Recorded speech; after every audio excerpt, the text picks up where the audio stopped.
Pixel Sift. Hello and welcome to episode 144 of Pixel Sift, the show dedicated to indie games from around Australia and the world. My name is Fiona, and joining me tonight is my co-host Sarah. Hey, thanks for joining me. Thanks for having me on. And our guest this week is Ben Chevalier from Mighty Bear Games, and he's here to tell us all about their new game, Butter Royale. Thanks for joining us, Ben. Thanks for having me. But before we get to that, before we talk more about the game, what are we looking at first, Sarah? So today we're going to be looking at the myth of the lone gamer, which often includes the stereotypical view of painting gamers to be antisocial. So we'll be discussing that and how games foster social interaction of the positive variety. All right, let's get into it. Australia's best video game podcast. Subscribe to Pixel Sift on Apple Podcasts, Spotify, and wherever podcasts are found. So for many years, gamers have been painted as being antisocial, loner types who live in a dark room with a dimly lit screen. And as individuals try and keep themselves entertained as we currently navigate through a time of self-isolation, online gaming and game sales have both risen. There's been a huge social aspect of playing games and engaging with video games, and it's been especially brought on by fan communities streaming and connecting socially when so many people feel so distant at the moment. It's been really quite interesting. We've gone from a time where the lone gamer has been a young boy or a young adult sitting alone in their room in the dark playing video games, some pizza on the side maybe, but it's really not that, and it's really changed a lot over the years. Ben, what do you think about the myth of the lone gamer?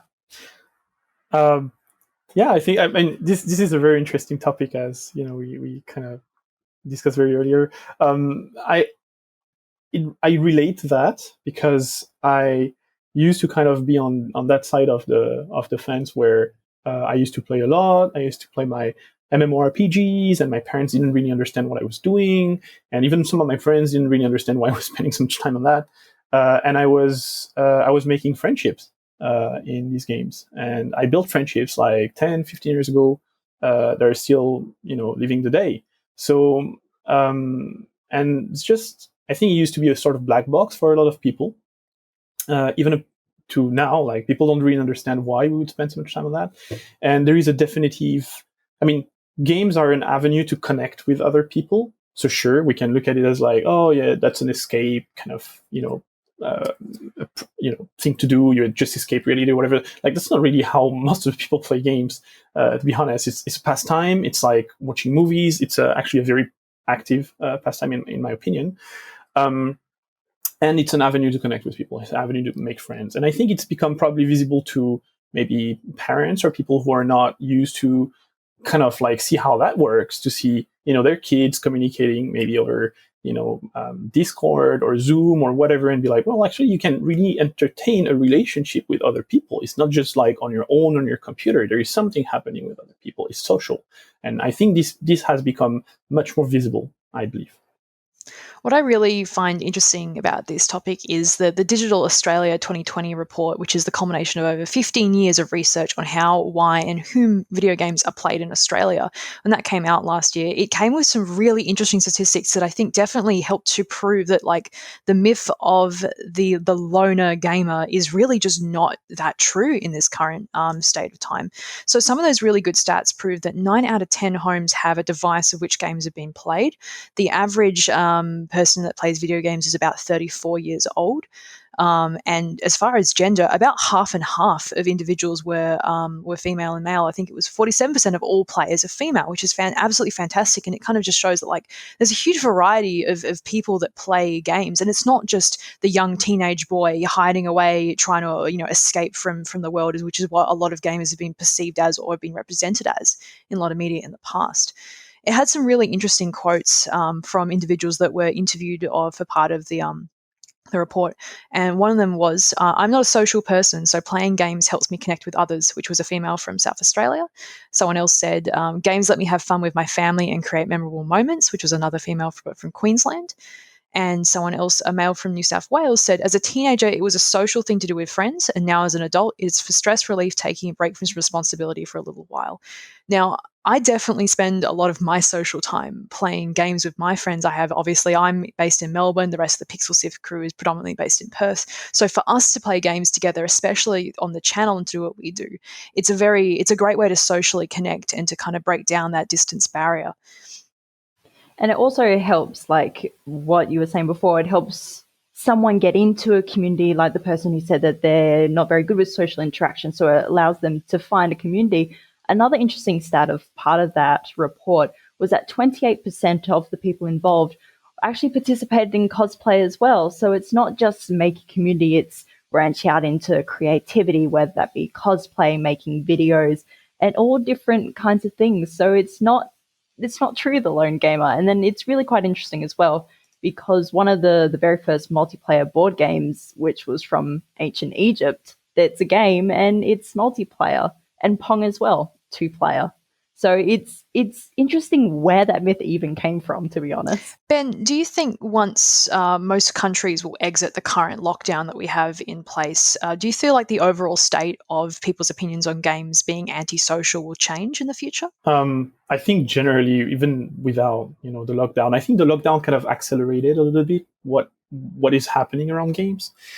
This understanding of like, hey, actually, that's a great pastime, and it's a social activity. Like this is accelerated by the situation, but I think yes, it will continue evolving, and we'll see more and more people playing. Like I had an interesting conversation with my mom not so long ago, and she doesn't consider herself as a gamer, but then she clocks in like thousands of hours on a match 3 game. And I'm like, you're a gamer. You enjoy your games. Like, that's not like, she has this image of what a gamer is, and she knows that's not that anymore. And I think people are coming to realize, like, like you can play in many different ways. And again, it's a way, like I'm having conversations with her about these kind of things that I didn't really have before, because she started playing. And that's really interesting. I think there is a big shift in how people perceive games, and this is going to continue in the future for sure. It's getting more and more accessible generally. I think it's a fact. It's going to change. Yeah. So thanks for watching Pixel Sift. If you're just tuning in, we're talking about the myth of the lone gamer and how that's changed over the years. Now, we've talked a little bit about how, because of the situation with COVID-19, a lot of countries are trying to flatten that curve by asking a lot of people to stay indoors. So we've actually seen an increase in game sales and online games, and we've actually also seen an increase in mobile games. So there was an app firm called Iron Source, and they released some information recently showing a spike in mobile gaming. So the weekly daily average users in the US was up by 13%, South Korea jumped 23%, Italy 15%, and internet spikes as well. They found in Italy, once they went into lockdown, I think it was something like 70% increase in internet use, because people playing games like Fortnite to hang out with people that they haven't seen in a while. Absolutely. And we've also seen, especially in Italy, a rise in the use of Twitch, which is Amazon's live streaming service for games. And if you're watching us live, you know that we're live on Twitch right now. But we've seen it rise globally, usage of the site up by 10% and as high as 66% in hard-hit areas such as Italy. And the platform is fantastic because not only does it allow people to connect through games and to experience and to kind of share your personal experiences, but it's also being expanded into non-game activities such as cooking classes, yoga, or university lectures. Now, I'm not sure how well the university lecture would go over Twitch, but I think it's quite incredible the expansion that we've seen in these platforms that were previously maybe looked down upon or not considered very important, or I guess socially important for people, that have now become something that a lot of people are leaning on very heavily because it is keeping us connected in a time of such disconnection. And we've been seeing even platforms like Steam, they've been hitting day after day new record-breaking numbers. A few weeks ago, over 20 million people were logged on at one time, and it's just been increasing over time. So it'll be interesting to see what will happen once lockdown in many countries have finished. Will people continue the the trend of playing multiplayer online games, or will they be a huge dip because everyone will go back and speak socially and interact with people physically? Now, we do, earlier today and the other day, we sent out a question to you who's listening at the moment, was how have you been connecting to friends through games while social distancing? And we got quite a few really, really nice responses. So on Facebook, we had Daniel, who is a member of Pixel Sift, saying at the moment been playing World War Z with their best mate. It was free on the Epic Games Store a few weeks ago, and it's been really fun. The game's intense, huge waves of enemies, but they mostly use the platform to talk to each other and catch up, so they die a lot in result because they're not paying attention. Also, Pixel Sift Discord, we had Ultimatum playing Roll20 D&D with their friends, and that's something that I've been doing a lot at the moment. And this one, which I think is quite nice, Wish from Pixel Sift Discord. Today was one of their closest friends' birthdays, so they all jumped on a voice call, ate cake, had a birthday party virtually, and then played some Fortnite with few friends for a couple hours. I was going to say, I think it's been like, we've seen a huge increase in people very, like, obviously, leaning on games as a social platform. But I know for me and a lot of my friends, predominantly any time that we spent gaming in the last few years has been a very social thing. Like talking to some of my friends today, and it feels like when we jump into a single player game, it almost feels like a wasted time and wasted experience, because we could be doing that with a friend. We could be doing that as a social activity. We can be engaging with people. So predominantly, like, I've found myself moving further and more towards multiplayer games, and especially now more than ever, because anytime I jump into this experience, I always kind of feel like, wow, it'd be really cool if I had someone to chat to while I'm doing this. Or what if I could go and, go fight this monster with my mate? And I think this has just hopefully opened that world up to a lot of other people that maybe potentially didn't quite take it very seriously. I know my parents have probably changed their opinions slightly on what games can do for people, especially now more than ever that everything's so distant. And they've even asked me, what voice program do you use to talk to your friends these days? And I introduced them to Discord as a result, and we'll see where that goes. But I think it's quite incredible, and I do hope we see a generally more a positive change towards the association of who gamers are and what games can do for people, what good they can do for people moving on into the future. And I think that's a good place to end the topic there. Coming up very soon, we'll be chatting with Ben from Mighty Bear Games about the new game, Butter Royale. Visit us on pixelsift.com.au. So today we're joined by Ben Chevalier from Mighty Bear Games, and he's joining us this evening to tell us all about their new game, Butter Royale. So for those who may not know, what is Butter Royale? So Butter Royale is it's a food-themed battle royale game. So you fight each other with noms, which are nutritionally operated machines. That's the noms. And so you go around on an island. It's a game show. Narrated by Caesar Salads. The settings is, a sort of future where weapons have been banned. People can't really, hurt each other in any ways, but they don't find any way to kind of vent, their anger. And someone comes up with a great idea of like, let's just use, food weapons and so noms. And so came this Butter Royale show where you have up to 32 people on an island. Fighting each other, trying to survive the waves of butter that is kind of like closing onto them. So traditional, battle royale type of gameplay. And this is happening within 5-minute sessions, so you can play that on the go. You can play with your friends. You can play in squads.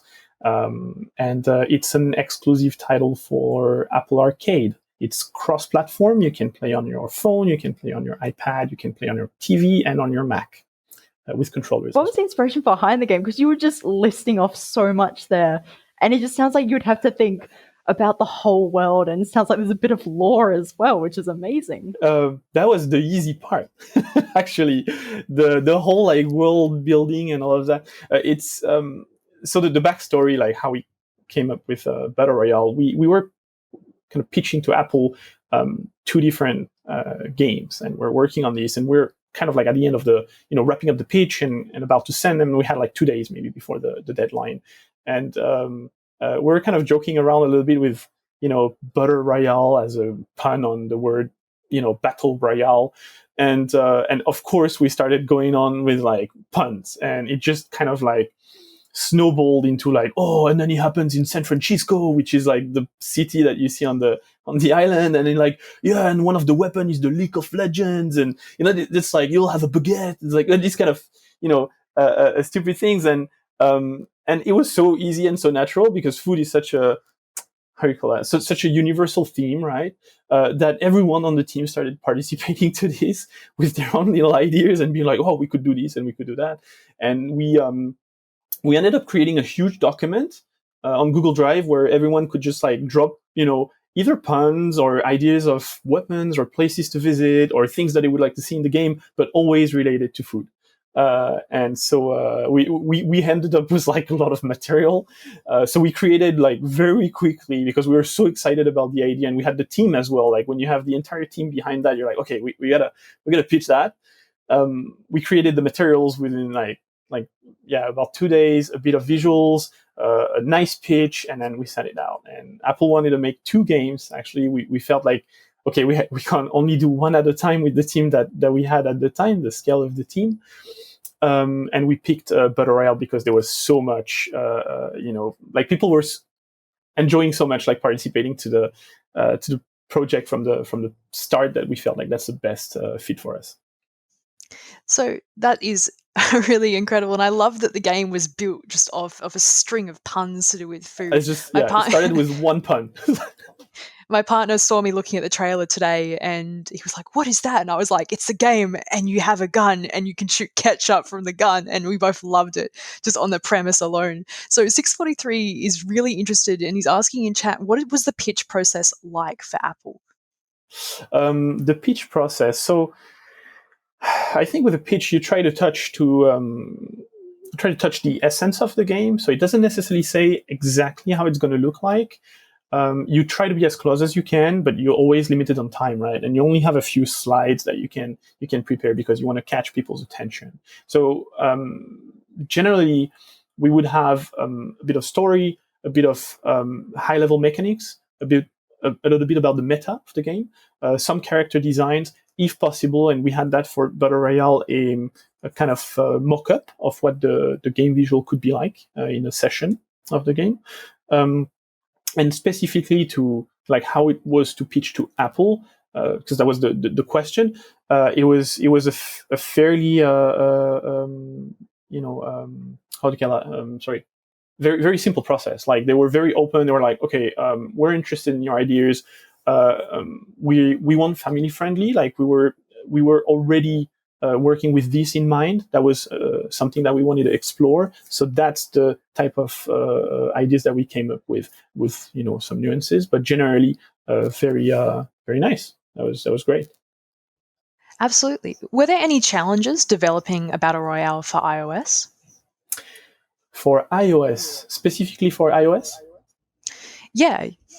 Okay. Just because the game is an exclusive to the Apple platform. Well, actually, it was pretty. How to say that? Because we developed for iOS, we had a set of platforms that were very specific.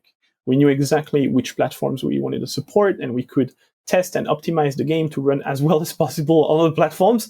So that's actually a really good, kind of conditions to be working in, right? You know exactly what to expect, and you can prepare everything properly. So working on specifically iOS platforms was really great. Now, you said before that the game itself allows for you and 31 other people to battle each other. What was the challenges allowing that many people to be on the same, virtually on the same thing at once? Well, I think probably like all real-time games, like latency is one of the biggest challenge, especially when you want to have like so many players. I mean, 32 is more common these days, but that's still a fair amount of people to connect at the same time. So definitely working around latency was the biggest challenge for us. What has the reception been so far for the game? Great. Like we're really happy that people are picking it up and being like, this is really funny, and like the puns are really funny, and the universe. So we're really happy with this.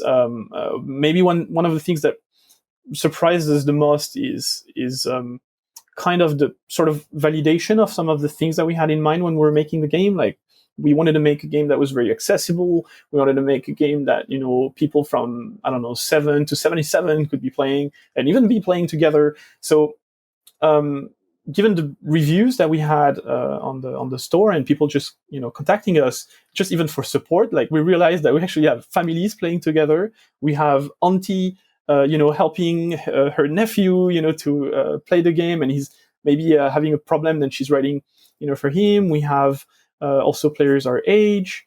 We have people sending us fan art. So it's just really nice. So we built this game to be very, again, like very accessible, and we see the results of that. So we're really happy about it. It was a really good surprise. So thanks for watching Pixel Sift. If you're just joining, we're talking to Ben Chevalier from Mighty Bear Games about their game Butter Royale. Now, we do have a question in the Twitch chat from Nick Kennedy, maybe. He says, "Hi, mate. How does it feel developing a game intended not just for a single platform, meaning iOS, but also for a very specific subscription service like Apple Arcade? Is that new to you?" Yes. Thanks for the question. That's a cool question. So how did it feel to develop a game for a single platform and for arcade specifically? So actually, just maybe I'm misunderstood, but it's cross-platform, so it's for arcade, but for all all Apple devices. You can actually play on the iPod as well. That's something that we support. And how did it feel like working specifically for arcade? Again, like. It was a really comfortable situation to be in, like for us. We had very specific, devices that we were targeting. We agreed on the deadlines. We agreed on everything up front. They've been very supportive. And I think, again, like the fact that it's really the nice part for me when, from a technical perspective, that you're working on Apple products, so there is like essentially no surprise. You know exactly how to build your game so that it runs nicely. And when it comes to, the subscription platform itself and Apple, I think it aligned really well with a lot of our kind of like internal values, where we like, protecting privacy of our players. We enjoy the fact that, it's kind of very aligned, like we're making family-friendly games. Apple is a very family-friendly product. Generally, what they do is very easy to use, very, user experience centric. So there was a lot of alignment with what we do usually and what we like to do. So yeah. We have another question from the Twitch chat from 643. Are there any plans to bring Butter Royale to Android? Not at the moment, no. Would that be something easy or difficult to do because it's it's going from iOS to Android? Would there be many challenges? There would be definitely the challenge of the challenge of all the the different devices that you have to support. So like we want to ensure, I guess that's one of the things that was good with working for Apple in this case, is that there is this quality bar that is really high that you want to achieve on the product. It's a challenge, but then because the platforms, how far you can go, and with Android it's probably difficult. Like it's achievable, but it's more difficult. There are so many devices, there are so many different resolutions. And what was the biggest lesson that you and the team learned while making Butter Royale? Biggest lesson. Okay. As a team, I think great lesson was shipping in 6 months is great. This is good. It's a good practice. We of course, it's you can always be tempted to, okay, let's push a little bit the deadline so that we can achieve more, we can polish, we can do this, we can do that. But it forced us to scope really, really, really well. And I think we want to continue doing this in the future. It means there are certain projects that maybe we're not going to do. It means that we're going to approach projects with very specific, mindset, but then we know it's achievable, and we're happy with the pace, because spending years on a project and you don't even know if it's going to ship in the end. Sometimes, things happen. That's the game industry. I worked on many projects that never shipped for many different reasons. And sometimes it's after years of work on them. So we're very happy with, we did the game in 6 months from concept to launch, and I think we want to continue with this kind of pace. Absolutely. So, as the art director, could you tell us a bit more about the art and design of the game overall? Yeah, absolutely. So I have a great team. I have an awesome team. I'm not alone. We're 6 people in the art team. Essentially, I'm kind of responsible for like overviewing the art production internally, externally, but I also do growth. So I'm not always involved with the hands-on work. So our art lead on Butter Royale is Gary. Gary Chu. He's a great concept artist, illustrator. He can do 3D, 2D, he can do pretty much everything. And on the team, we also have a UI UX person that has been working a lot on the branding of the game. There has been a lot of efforts done around that. We have a 3D person who is Melissa, Venti, who is a concept and animator, but she can also do 3D. She can also, it's like everyone is fairly versatile. And we have a tech artist, Sul, who joined us during the production, who kind of like does a lot of like magic stuff around like making everything perform well and look great. And he's also writing tools, so that makes our life really easier. And so in terms of the approach of how we came up with the art for the game, we usually have about 4 or 5 things that we keep in mind. Which is, first one is the storyline. Can we achieve a style that will kind of convey the storyline that we want to convey? Because it's all visual. We don't have so much write-up, so everything is kind of like either like small puns here and there, or just like pure visual. And can we do this? Can we convey what we want with this style? Then there is the audience. Does it resonate well with the audience that we have in mind? And as we were saying, we had this like very large audience. It had to be a fairly global, accessible product. And of course, the platform is the next thing that we think about. Like, how do we make sure that everything is readable? Like, you will notice that the limbs are a bit, thick. You will notice that the heads are a bit big, and that's a product of us being like, okay, the smallest factor platform that we have is the iPhone. We need the characters to read. We need the buildings to read. Things have to be clear, and so we ended up with fairly chunky, things, but not just because of the platform, but also because of the feel of the game, which is like the fourth maybe factor that we take in account. It's like, what kind of feel do we want? And that's actually, the feel itself is something that the game vision touches on very early. And we're like, we want something playful, toyish, bouncy, juicy, chaotic, like all of this stuff. And so all of these things are informing our decision making on the art side. So we start with like, sketches with all of this in mind, this perspective, and then we start iterating on these. Usually, we'll do a few tests. Like we had we tried like very organic shapes, and we started trying a little bit more like squarish, but still like with very soft edges, and then we tried like completely blockish kind of characters, and we ended up with something that feels a bit more toyish, probably. Now, we unfortunately don't have much time left, but just to end off, you said at the very beginning that you guys had a whole document full of so many different ideas. Do you reckon you'll ever make a sequel to the game using some of the ideas that didn't quite make the first game? Yeah, absolutely. They're enough ideas for like 5 games at least. It's like, yes, we have a lot of content. Like, that's the funny thing. Like when people like kind of own that thing, they're just like, it just keeps coming, and it's cool because the entire production we kept updating the document with new ideas. So definitely we'll have material for the future.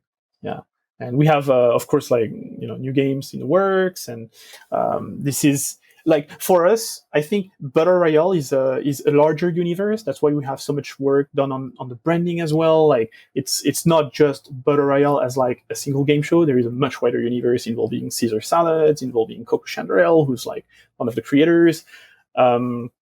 So yeah, there's some cool stuff that we're working on right now. I can't get into the details, but that's kind of related to Butter Royale. Sounds fantastic, though. All of this kind of is related to that document and all the ideas that we have in there. Yep. Well, thank you very much. That's about all the time we have time for adventure. Sorry, I lost track of my sentence. That's all about we have time for today. Thank you for listening or watching episode 144 of Pixel Sift. This episode has been hosted by myself and Sarah. Thanks for joining me tonight, Sarah. Thanks for having me, Fee. And thank you, Ben Chevalier, for taking the time tonight to tell us more about your game. It sounds absolutely amazing, and I definitely want to sit down and play it now. Thank you for having me. That was awesome. No worries. Thank you very much. Pixel Sift is also produced by Scott Quigg, Sarah Ireland, myself, Mitch Lowe, Daniel Ang, and Gianni Di Giovanni is our executive producer. As always, we'll be sticking links to the topics we talked about tonight in the show notes on our website on www.pixelsift.com.au. Why don't you come also join us on Discord, because we'd love to have you there. That's pixelsift.com.au/Discord, where you can share your creative work, talk about topics, games, and anything else, and just come hang out with us after the show. That's pixelsift.com.au/Discord. And if you like what we do, can we ask you for a favor? We need your help to share the show. So tell a friend, subscribe your brothers and sisters, start someone's journey into podcasts, because we know that getting started is tricky, but once you're in, you'll love it, and you'll especially love Pixel Sift. Our next episode will be recorded live on twitch.tv/Pixel Sift on Thursday, 30th of April at 8:30 p.m. Australian Eastern Daylight Time. Oh, that is not correct, because daylight savings time has changed. That would be 7:30 p.m. Australian Eastern Standard Time. Sorry about that, everyone. No, that's all right. So you can come join us and be part of the episode, jump in the chat, and feel free to ask us your questions. But next week, if you join us on Thursday, 23rd of April, it'll be Pixel Sift Plays, where we play some of the indie games that feature on our show. But that's all for this week. Thanks for joining us, and we'll catch you next time.